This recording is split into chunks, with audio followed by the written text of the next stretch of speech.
سبيل الدموع سبيل مريح تنهدى يا صاحي كي تستريح وبث الرحمن الرحيم. السلام عليكم ورحمة الله وبركاته.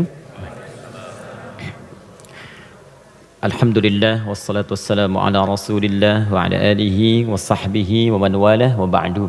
فيا عباد الله أوصي نفسي وإياكم بتقوى الله فقد فاز المتقون فلا تموتن إلا وأنتم مسلمون. فقال تعالى يا أيها الذين آمنوا اتقوا الله حق تقاته ولا تموتن إلا وأنتم مسلمون. Teman-teman sekalian, saudara-saudariku, alhamdulillah kembali kita diberikan nikmat oleh Allah Subhanahu wa taala. Yang paling besar adalah nikmat hidup sampai saat ini. Karena di antara saudara-saudari kita ada yang telah kembali kepada Allah Subhanahu wa taala, dan kita doakan semoga seluruhnya jika dia muslim diampuni dosa-dosanya oleh Allah Subhanahu wa taala, dan mudah-mudahan juga diberikan rahmat oleh Allah dan diterima semua amal salehnya. Untuk kita yang masih hidup, perbedaan aktivitas, profesi itu hanya muka dunia saja. Toh seluruhnya itu peluang untuk beramal saleh. Saya lihat sebagian teman-teman kemarin ada yang dilantik di dewan, ada yang sebagian lagi beraktivitas, ada yang ke Palu, ada yang ke beberapa tempat, ada yang berdagang, berbisnis. Itu hanya muka dunia saja gitu. Ya, pada akhirnya itu adalah peluang untuk beramal saleh. Jadi dimanapun kita beraktivitas, maka tenunlah kebaikan di situ, karena mungkin Allah berikan amanah di situ kita bisa berbuat baik, dan di situ surga yang bisa kita raih. Maka jangan sampai ketika Allah titipkan kita sia-siakan peluang itu, karena tidak semua orang bisa mendapati itu semua. Saya turut mendoakan apapun yang kita kerjakan semoga diberkahi oleh Allah Subhanahu wa taala. Teman-teman sekalian, hari ini saya spesial ingin berikan kesempatan untuk diskusi kita.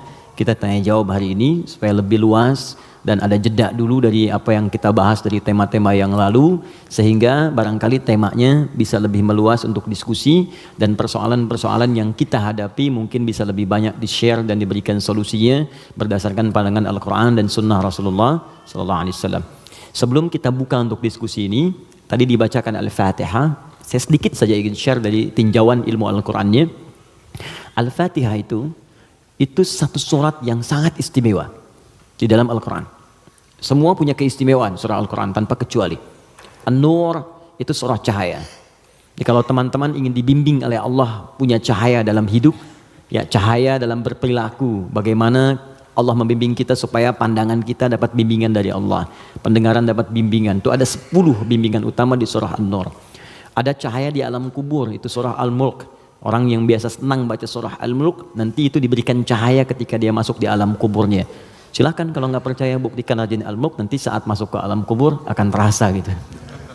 Kemudian ada lagi yang saat di hari kiamat, surah Al-Baqarah dengan Ali Imran. Al-Baqarah, Ali Imran itu spesial, dia bisa jadi pelindung saat ketegangan hisab. Ada yang suasana tegang, orang udah nggak peduli, yang penting pengen dihisab aja. Ya, nanti ada 7 golongan santai aja, tapi di tenda besar. Santai. Ya, sab'atun yadhilluhumullahu fi dhillin yauma la dhilla illa dhilluh. Ada 7 golongan yang saat di hari kiamat tenang aja mendapat naungan Allah, saat semua umumnya orang gelisah. 7 golongan ini ada al-imamul adil, imam yang adil. Ada kemudian yang paling indah itu rajulun, seorang laki-laki, atau syambun qalbuhu muta'alliqan bil masajid. Ada orang yang lekat dengan rumah Allah. Jadi pengennya tuh ke masjid, pengen baca Quran di masjid, pengen itikaf. Ada syabani yatahabbani fillah, 2 orang yang bersahabat karena Allah. Cari sahabat-sahabat yang dekat tuh bisa saling mengingatkan, itu bersahabat sampai ke surga nantinya. Ada hadisnya. Ya, misalnya yang perempuan akhwat dengan akhwat, yang laki-laki ngingetin, yuk bangun tahajud yuk, gitu kan? Yuk baca Al-Quran, ayo kita ke majlis ilmu. Terus kalau ada berbuat yang kurang diingatkan, itu nanti di akhirat disatukan bahkan sebelum dihisab. Santai. Nah, tapi itu tendanya besar. Keluar dari tenda itu mustahil. Tapi ada 1 golongan yang bisa jalan-jalan saat hisab. Keluar dari tenda itu jalan aja. Dialah pecinta Al-Baqarah dan Ali Imran. Ahli Al-Baqarah dan Ali Imran. Hadisnya sahih di Al-Bukhari. Ka'annahuma ghamamatan. Orang yang sering baca. Bukan spesifik hafal ya. Ingat, bahkan baca. Dia mencintai Al-Baqarah, cinta Ali Imran. Sebelum tidur dia baca. Dia telaah itu. Itu nanti keduanya menjadi pelindung. Ka'annahuma ghamamatan. Jadi saat lelah, penat, padat, panas, itu jadi pelindung. di atas kepala ya. Nah, kalau Anda punya bukunya Al-Imam An-Nawawi namanya At-Tibyan fi Adab Hamalatil Quran. Jadi sebelum menulis Al-Arba'in 42 hadis, pernah dengar?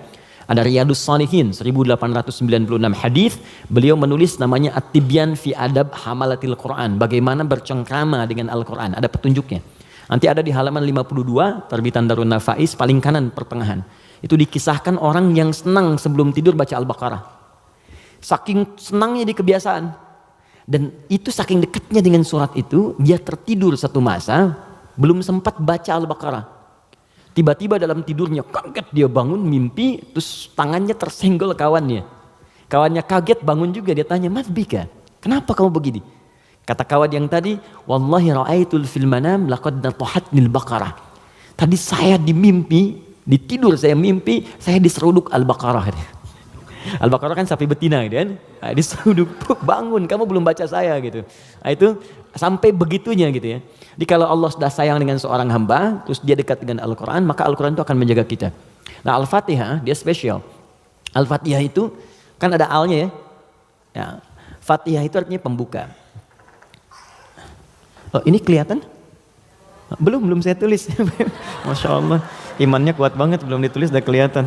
Wah, luar biasa. Ya, semoga Allah ampuni dosa kita. Fatihah. Oke. Sini baik-baik, fokus. Fokus.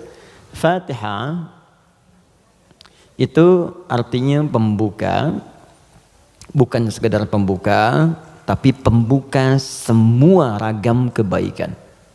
Semua jenis kebaikan.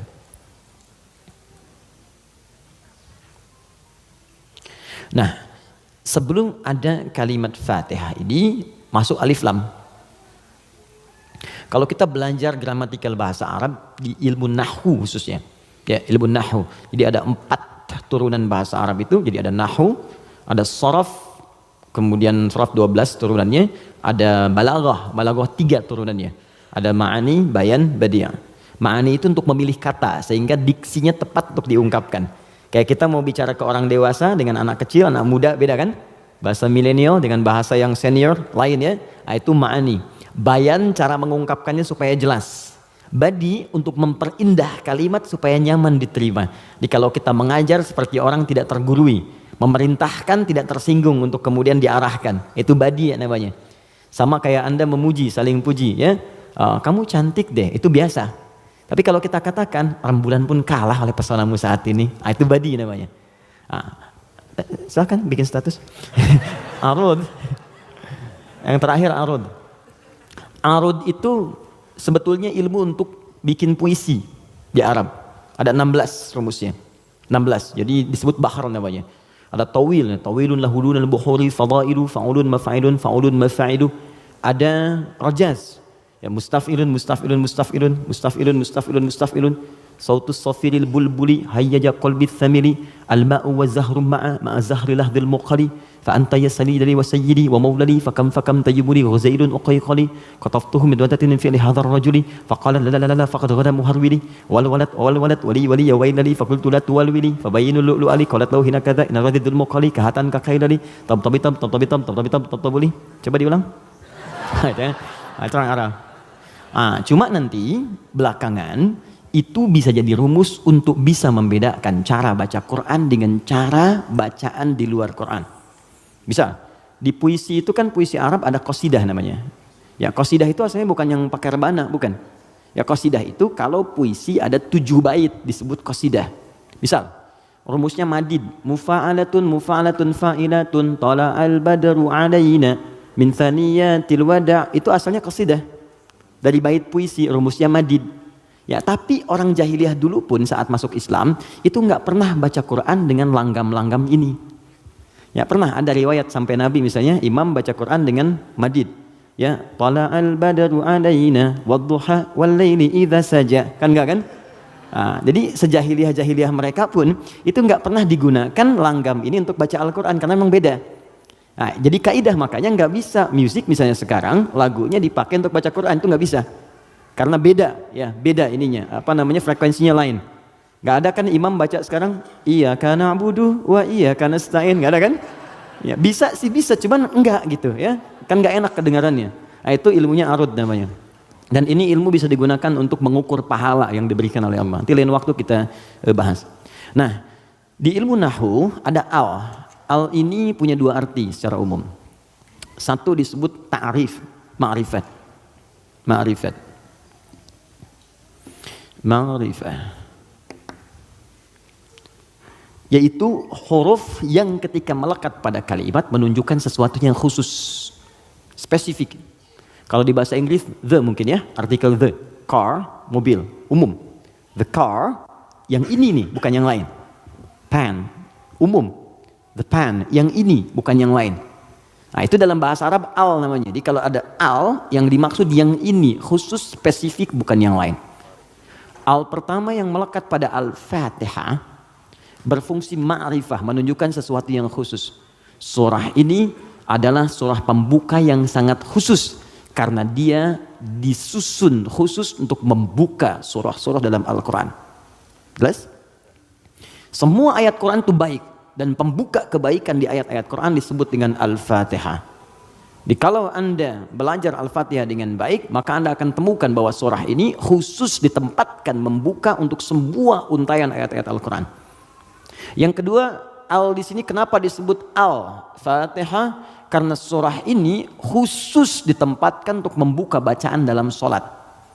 Jadi ketika kita mulai takbir, Allahu Akbar, rukun bacaan pertama dalam sholat itu Al-Fatihah.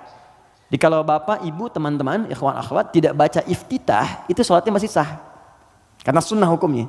Tapi kalau Anda sengaja nggak baca Al-Fatihah, maka Anda mengulang sholat, batal hukumnya. Jelas? Nah, yang dahsyat yang mau saya sampaikan, ini rahasianya. Awas, saya fokus ya, ini rahasia dan diantara kita saja. Oke. Disebut alnya yang kedua dengan istighraq namanya, istighraq. Ya, jangan hafalkan istilahnya, yang penting paham maksudnya. Istighraq itu al yang menunjuk makna yang komprehensif, holistik. Sesuatu yang menyeluruh. Semua menyeluruh sifatnya, tanpa kecuali. Al. Contoh begini, Alhamdulillahi Rabbil Alamin. Al di situ mencakup semua maknanya, komprehensif, seluruhnya tanpa kecuali. Makanya ketika hamdun artinya pujian, alnya diartikan segala. Lihat terjemahan, segala puji hanya milik Allah. Alnya semua, jadi semua jenis pujian kembali ke Allah. Nah, konsekuensi fikihnya, kalau kita katakan semua pujian hanya milik Allah, berarti jangan mengambil bagian dari pujian itu, sehingga berkuranglah sifat pujian kita kepada Allah. Contoh, Anda punya anak nih, dilatih baca Quran, bagus, sampai hafal 30 juz. Tiba-tiba teman berkata, oh Masya Allah, ukhti, akhi, anaknya pintar sekali, bagus, hafal Quran. Anda katakan, Alhamdulillah, semua karena Allah. Cukup. Jangan tambahkan lagi. Kalau Anda tambah, berkurang pujian itu. Ya, saya juga berdoa sih, malam-malam saya doakan, terus saya latih juga, kirimkan pada guru yang baik, itu jadi wasilah. Nah, itu berkurang. Jelas ya? Anda sakit, kemudian ke rumah sakit, terus kaki sudah mulai agak baik, teman-teman nengok, gimana kondisinya bro? Ya kawan, bagaimana kondisinya? Alhamdulillah sudah baik. Nah, kalau sudah alhamdulillah jangan ditambah. Ya walaupun sedikit, ya walaupun meskipun barangkali itu hilang semua, karena ada al. Nah sekarang masukkan ke sini.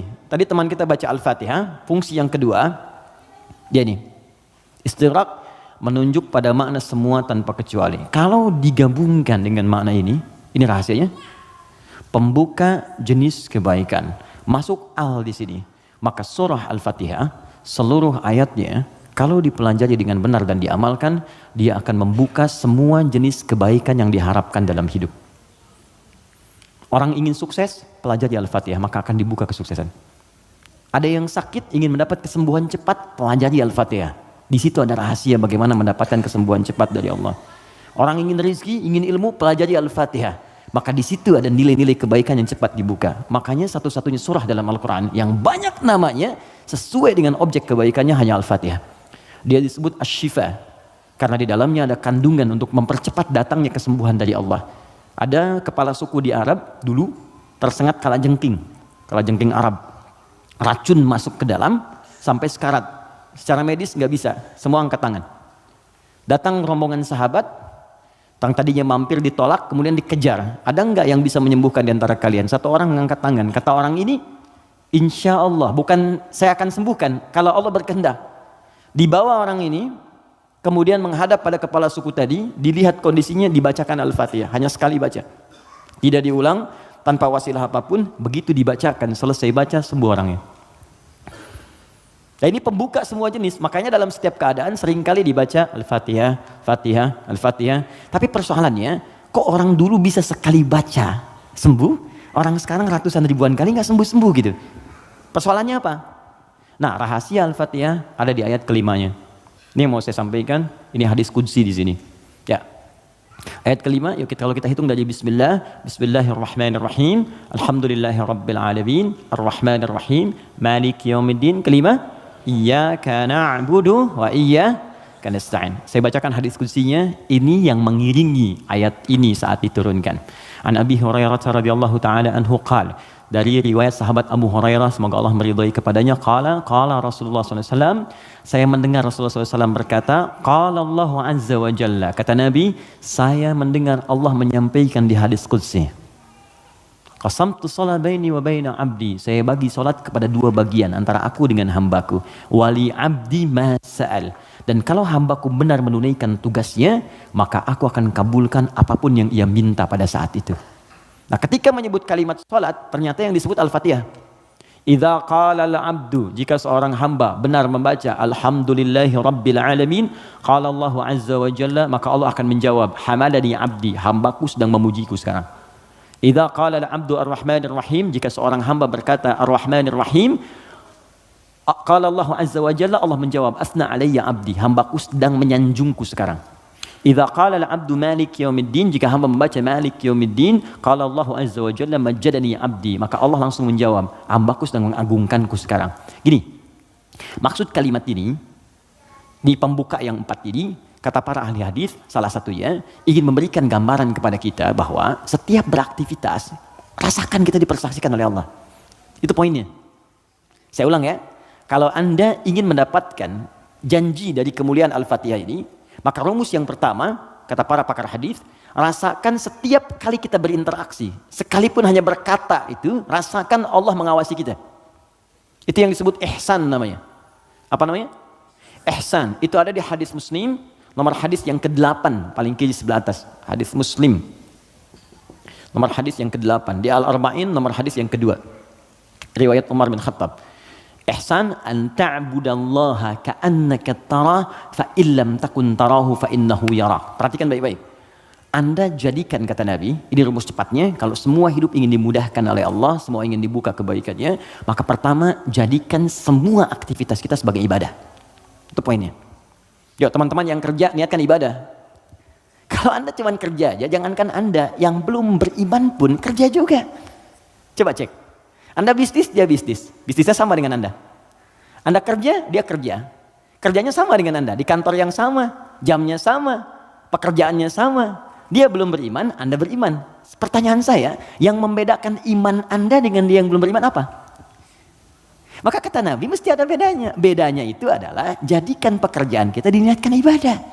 Itu poinnya. Makanya setiap pekerjaan kita itu pasti melekat doa di dalamnya. Untuk menjadikan pekerjaan jadi ibadah. Silahkan cek. Cuma dalam Islam ya, dan kita hormati yang lain. Oke, jangan mencelanya apapun, kita hormati, tapi kita yakini untuk menunjukkan Islam itu agama yang benar. Cuma dalam Islam yang seluruh aktivitasnya bersanding dengan doa. Dari bangun tidur sampai tidur lagi. Coba lihat. Bangun tidur kita ada doanya enggak? Ada. Cek. Yang lain tidak. Bangun tidur kita ada doa. Makan ada doanya? Ada. Minum? Ada. Berpakaian? Ada. Bahkan maaf ya, urusan ke toilet pun ada doanya. Bahkan kakinya diatur. Masuk toilet kaki kiri, keluar kanan. Beda dengan ke masjid. Masuk masjid kaki kanan, keluar kiri. Doa masuk keluar beda. Tuh, bekerja ada doanya. Even kita tidak tahu doanya pun, kata Nabi cukupkan dengan kalimat Bismillahirrahmanirrahim. Kullu amrin dzibalin la yubda'u fihi bi Bismillahirrahmanirrahim fahuwa abtar. Setiap perbuatan baik yang tidak diiringkan kalimat Allah di dalamnya, minimal Bismillahirrahmanirrahim. Paling singkat Bismillah. Minum, bismillah. Makan, bismillah. Ya, bekerja, bismillah. Itu kalau kita nggak ungkapkan itu mohon maaf, nilai ibadahnya hilang. Ya. Nah, apa manfaat menjadikan aktivitas kita ibadah? Di antara manfaatnya, kalau kita menjadikan itu ibadah dan kita merasa disertai, diawasi oleh Allah, maka mustahil Anda akan mengerjakan yang buruk dalam hidup. Mustahil. Ini ada minuman ditawarkan pada Anda. Dan Anda merasa saat akan minum ini, Allah mengawasi kita. Maka mustahil Anda akan menyentuh minuman yang tidak disukai oleh Allah. Mustahil. Demi Allah saya katakan. Nggak akan pernah Anda minum minuman yang dilarang, bahkan mengucapkan kalimat bismillah. Udah minum aja dulu whiskinya pakai bismillah biar dosanya kurang dikit. Nggak bisa. Mustahil.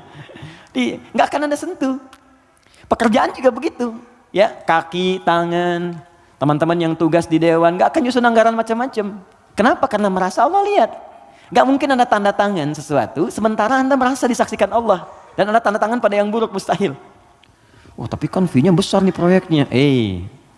Allah menyaksikan kita. Atau saya istikharah dulu deh biar benar. Jelas ya? Nah, kalau kita merasa disaksikan Allah, kemudian kita berada di track yang benar untuk mengerjakan kebaikan. Jadi dari mulai kepala sampai kaki itu semua baik. Melihat baik, karena takut begitu melihat yang salah, Allah lihat nih, malu. Mendengar baik, melangkah baik. Ketika kebaikan ini dijaga, maka terbukalah semua pintu kebaikan. Ini maksudnya. Maka ketika Anda jadikan ibadah, maka perhatikan kalimatnya. Idza qala al-'abdu, ketika hamba sampai pada kalimat iyyaka na'budu. Ya Allah, kepadamu saja, untukmu saja. Perhatikan cara menerjemahkannya. Kami beribadah, maksudnya kami jadikan semua aktivitas kami sebagai ibadah hanya kepadamu saja. Salat kami hanya untukmu, puasa kami hanya untukmu, bekerja pun kami niatkan mendapat ridhamu, tidur pun kami niatkan mendapat ridhamu. Makanya sebelum tidur kita ada doanya, kan? Jika Anda benar mengucapkan kalimat ini, iyyaka na'budu, dan kita praktekkan dalam hidup, perhatikan, wa iyyaka nasta'in. Ya Allah, saya seorang hamba yang pasti punya persoalan dan butuh pertolonganmu. Kalaupun saya punya masalah, pasti saya hanya akan minta kepadamu. Lihat jawabannya. Hadza baini wa baina abdi. Langsung dijawab oleh Allah tuntas. Ini perjanjian antara aku dengan hambaku. Wali abdi. Kalau hambaku benar komitmen dengan perkataannya, mengerjakan semua aktivitasnya sebagai ibadah kepadaku, masalah apapun yang dia minta, aku akan kabulkan. Hadis qudsi. Apapun yang dia minta, aku akan kabulkan. Bahkan ada orang yang belum minta sudah diberikan oleh Allah Subhanahu wa taala, bergantung pada level ibadah yang ia kerjakan. Semakin tinggi, semakin kuat. Nah, kalau Anda kumpulkan jumlah ibadah ini, ada sholat, ada puasa, Anda tingkatkan, infak, baca Quran, semakin ditingkatkan semakin tinggi, maka kumpulan ibadah ini disebut takwa namanya. Apa namanya? Takwa. Karena itu ketika Quran menyebutkan kalimat takwa, pasti bersanding dengan ibadah. Coba lihat, sholat ibadah bukan? Kalimat sholat dibuka dengan takwa. Dzalikal kitabu la raiba fihi hudal lil muttaqin. Al-Baqarah ayat 2. Siapa orang takwa di sini? Ayat 3. Alladzina yu'minuna bil ghaib wa yuqimunas shalah. Oke, teman-teman, kita puasa. Puasa disandingkan dengan takwa. Al-Baqarah ayat 183. Ya ayyuhalladzina amanu kutiba alaikumus syiyam kama kutiba alal ladzina min qablikum la'allakum tattaqun. Yang kemarin haji, semoga Allah terima hajinya. Yang umrah, semoga yang belum segera berangkat insyaAllah. Ya. Yang gak cukup dengan amin, nabung, siapin schedule yang baik. Oke, sekarang lihat. Kita haji yang umrah, itu muaranya takwa. Buka Quran surah kedua, ayat 197, paling kanan sebelah atas. Al-hajju ashhurum ma'lumat, faman faradha fihinna al-hajja fala rafatha wala fusuqa wala jidala fil hajj wa ma taf'alu min khairin ya'lamhu Allah wa tazawwadu fa inna khairaz zadi taqwa. Semua takwa. Nah, rahasianya di sini. Kenapa kita diminta salat, puasa, zakat, takwa? Karena ternyata takwa itu wasilah untuk mencapai harapan yang kita inginkan. Buka Quran surah kelima ayat 35, paling kanan sebelah bawah di mushaf. Quran surah kelima Al-Maidah ayat 35. Saya kasih rumus cepat, setelah ini kita diskusi. Oke. Ya ayyuhalladzina amanu, hai orang-orang yang telah menyatakan dirinya beriman kepada Allah, ittaqullaha, tingkatkan takwamu kepada Allah. Tadi bentuknya ibadah. Jadi kalau sholat tingkatkan. Maksud ditingkatkan di sini dari yang fardu ke sunnah, gitu kan? Dia bukan menambah bilangan yang fardu. Oh berarti besok aku subuh dari 2 jadi 4 gitu ya Ustaz. Ya saya tambah dengan yang sunnah. Yo, yang belum duha, yang belum tahajud, tambah, naik ke atas. Ya, puasa tambah, yang dari Senin tambah Kamis. Okay? Kamis, Senin, Kamis, puasa Ayyamul Bid, 3 hari di pertengahan bulan. Tambah lagi misalnya daun, kalau kita mampu sesuai dengan kemampuan. Naik, untuk apa? Teruskan ayatnya. Wabtaghu ilaihil wasilah. Takwa itu gunakan sebagai wasilah untuk meminta kepada Allah apa yang kau harapkan. Teman-teman mau minta apa? Sukses di karir? Nyaman di rumah tangga? Anak-anak sehat? Pintar? Hafal Quran? Kalau Anda punya permohonan tertentu kata Allah, maka sebelum memohon, cari dulu wasilah takwa.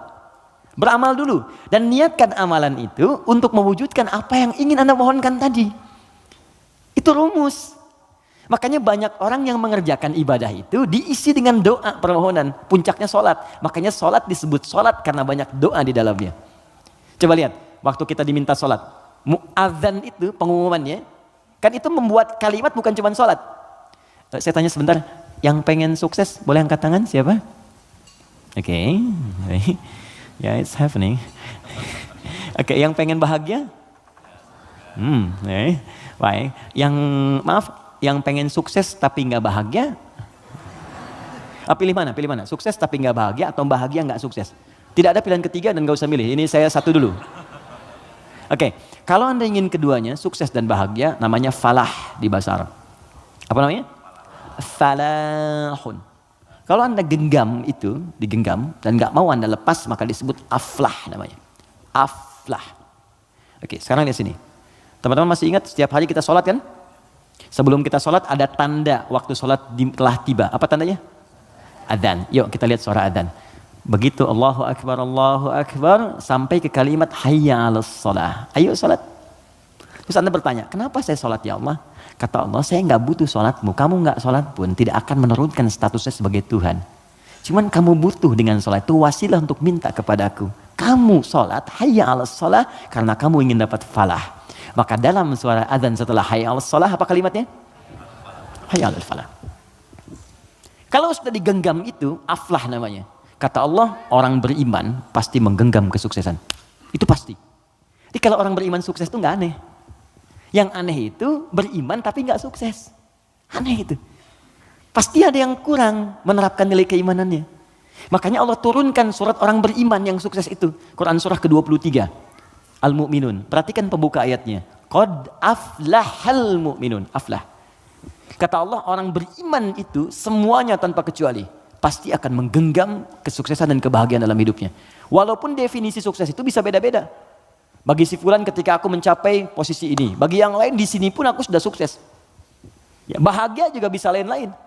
Ya, orang berkata minum kopi udah bahagia, minum teh bahagia.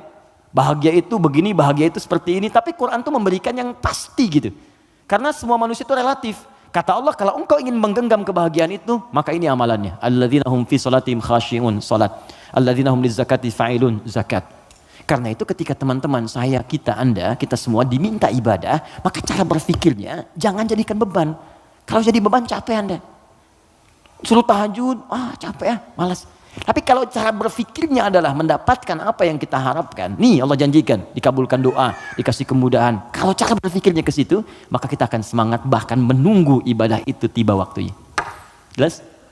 Nah, maka kalau teman-teman setiap kajian dengan ustadz manapun, siapapun, tadi ada yang bacakan Al-Fatihah seperti tadi, maka ingat-ingat, barangkali bukan Al-Fatihah yang dibacakan. Barangkali ada pengingat dari Allah, hey, dari sekian bacaan itu engkau bacakan 17 kali dalam sehari seumur hidup, maka berapa yang sudah engkau praktekkan? Apakah engkau merasa aku mengawasimu saat beraktivitas? Ataupun engkau merasa bahwa setiap ibadah itu bukan beban, tapi untuk mengabulkan apa yang engkau harapkan?